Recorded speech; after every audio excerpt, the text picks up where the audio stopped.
Okay, let's solve this quadratic inequality. What we're going to do first is to transpose this to the left-hand side so that our right-hand side will be 0. That is x squared. And this is now this positive. If we transfer it or transpose, that will become negative 10x, then plus 21. That's greater or equal to 0. Express this into factors. Okay, you can use the FOIL method. Okay, the f of our FOIL method is x, and x here, so that x times x gives us x squared, and then the third term, we get the factor of 21. 7 and 3 can work out to give us the middle term of negative 10x.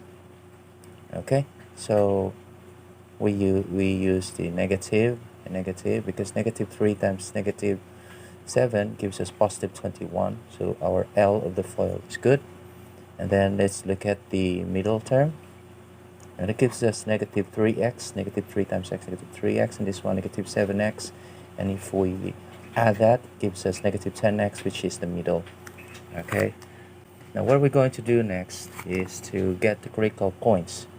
So to get the critical points, or the zeros of our inequality, is to equate our inequality, change the inequality into 0. So this is now x minus 3 and x minus 7 is equal to 0. So that means our x is equal to 3 to make this 0. 3 minus 3 0, and then x equals 7 to make this 0. 7 minus 7 is 0. Okay, now this inequality here is important, okay, because we will be using this in our in finding the solution. Okay, next is, let's construct the real number line, okay, with our critical points in it. So we have 3 and 7. So from real number line, we form 3 intervals. This interval here, 1, 2, 3.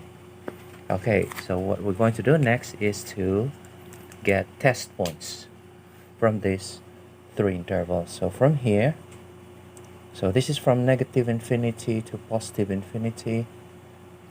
So this interval here, 0 belongs to it. Okay, we can use 0. You can use any number in here. It could be 1, 2, 0, negative number. Okay, 0 is easier for me. Okay, this one you can use 4, 5, 6. Okay, any number between 3 to 7. I'll take 5. And this one here, let's take 10. Okay, these are our test points. Now let's use our test points to this inequality here. So when your x is 0, let's go back here. If it's 0, so we have negative. Our first factor is negative. And if x is 0 here, that's negative 7. So second factor is negative. So if you multiply negative times negative, that gives us positive. So this interval here works. This interval is true. Okay, let's go to this interval, the second interval. Okay, so if our x is 5, so 5 minus 3, that gives us positive. That's positive 2. And x equals 5, so 5 minus 7, that's negative. And positive times negative, that it gives us negative. So this interval here does not satisfy the inequality. And then let's go to the third test point. So x equals 10. So 10 minus 3, it gives us positive 7. Okay, it's positive. And 10 minus 7 here, that gives us positive 3. So that's positive. And then positive times positive gives us positive. So this interval here works, and it's true. So we have 2 intervals that satisfy this inequality. And if we draw the interval, since 7 is included, so that's 7 up to positive infinity. And this interval here, 3 is included because the zeros here is included, so it goes to negative infinity. So if you write the solution set is equal to the interval from negative infinity to 3, and 3 is included, so we use the closed interval to the right. And then this interval here, we just union it. Okay, 7 is included, then goes to positive infinity. So this is now the solution set. Now, if you want to write your solution in interval, then it's also correct. You can write it like this: the set of x such that your x here is less than 3, right? So x is less than equal to 3. X here is a real number. Then since this is union, and union is OR in sets, then our x here is greater than 7, greater than or equal to 7. So x is greater than or equal to 7. So you can write your solution in interval notation or in set notation. Okay, next we have this rational inequality. So what we're going to do is we have to express this into full factors. So notice the numerator can still be factored out, and there's the common factor is x, so we can factor that x, and this gonna be x here and 5, because when you return that out, x times x gives us x squared, and x times 5 gives us 5x, and then copy the denominator. It's greater or equal to 0. So this is our important this is the important part of our inequality now, because we'll be using this in our test points. Alright, now to get the critical points, you can change this into equality, or if you're lazy, you can just get the critical points right away. X equals 0, because if x is 0, everything here will be 0. So x equals 0, and then here x equals negative 5. That makes this 0 at x negative 5, and then at x equals 3. Okay, next is let's draw the real number line from negative infinity to positive infinity with our critical points negative 5, and then 0 and 3. So we have 4 intervals: 1, 2, 3, 4. Okay, so our interval here,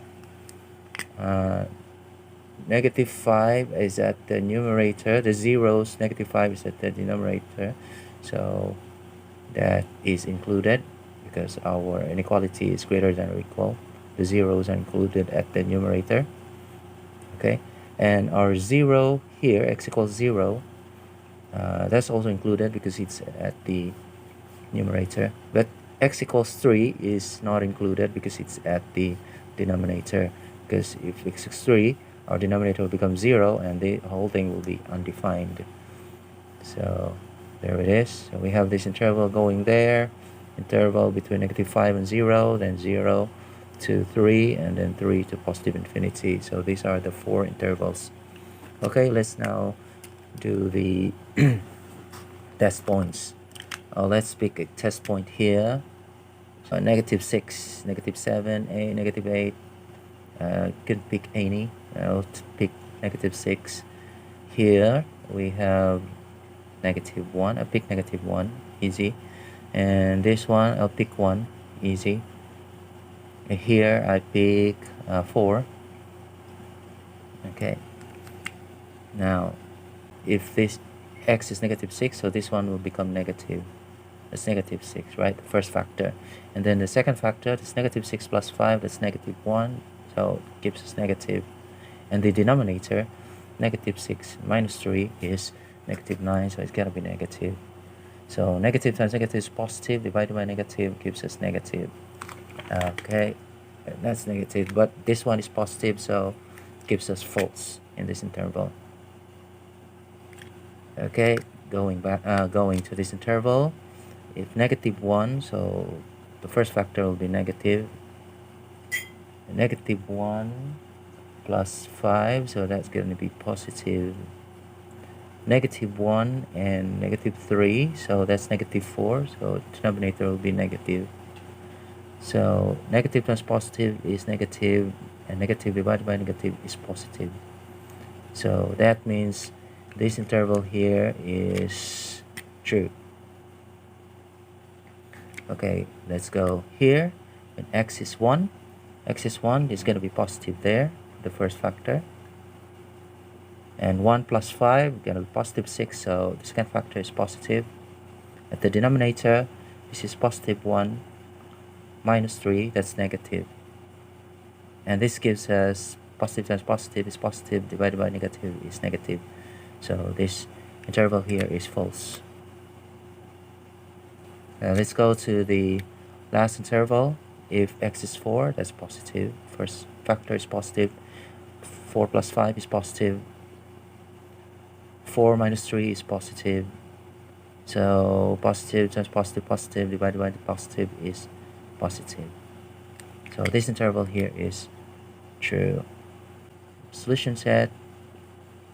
Okay, the solution set is the interval from -5. -5 is included because at the numerator, and then up to 0.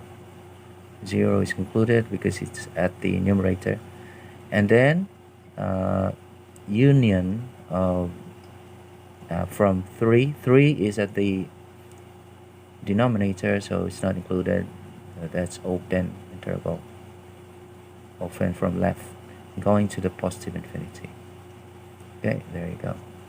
If you want to write this to set notation, so that is x such that our x is between -5 and 0, or because that's union, or x is, or x here, okay, is greater than 3, that's open, and then up to positive infinity. Okay, positive infinity is always open, or negative infinity always open, because it's not a number. Okay, so this is now the solution set.